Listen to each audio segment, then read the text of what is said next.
শনিবার থেকে লৌহ রঙের নতুন পোশাক গায়ে জড়িয়েছে পুলিশ। পরিবর্তন আনা হয়েছে লোগোতেও। পরিবর্তিত পোশাকের সাথে সাথে পুলিশের মনোভাব ও আচরণেও পরিবর্তনের আশা করছেন সকলে। শুধু পোশাক পরিবর্তন নয়, এটার সাথে আমাদের যে ভুল ত্রুটিগুলো ছিল বা আমাদের যে কিছু নেগেটিভ ধারণা পুলিশের প্রতি, সেগুলোকে আমাদের চেঞ্জ করা বা পরিবর্তন নিয়ে আসার এই জায়গাটাতে আমাদের মূল থাকবে।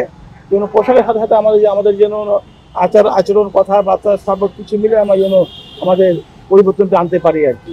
বৈষম্য বিরোধী ছাত্র আন্দোলনে দমন পীড়নের অভিযোগে সমালোচনার মুখে পুলিশ বাহিনী সংস্কার ও পোশাক পরিবর্তনের দাবি উঠলে অন্তর্বর্তী সরকার তা অনুমোদন করে। উন্নত বিশ্বের কয়েকটি দেশের পুলিশের পোশাক বিশ্লেষণ করে 18 ধরনের পোশাক ট্রায়াল দেওয়া হয়। পরে 5টি রঙের পোশাকের মধ্যে উপদেষ্টা পরিষদের ভোটের মাধ্যমে বর্তমান রংটি চূড়ান্ত করা হয়। এর অংশ হিসেবে শনিবার থেকে ঢাকা মহানগর পুলিশ সহ সব মহানগর ও বিশেষায়িত ইউনিটে নতুন পোশাক দেওয়া হয়েছে। তবে জেলা পুলিশ এখনও পায়নি নতুন পোশাক।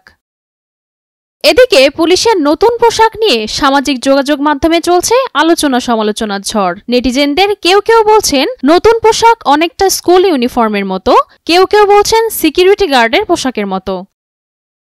তবে পুরাতন পোশাকটি অনেক পুলিশ কর্মকর্তার আবেগের সাথে জড়িয়ে আছে। ডিএমপি পুলিশ পরিদর্শক মনিরুল ইসলাম জানান, পুরাতন পোশাক বাসায় রেখে আসার সময় তার অনেক খারাপ লেগেছে। মনটা আমার অনেক খারাপ হয়েছিল আর কি, যে এই কালারের পোশাকটি আর পরতে পারবো না।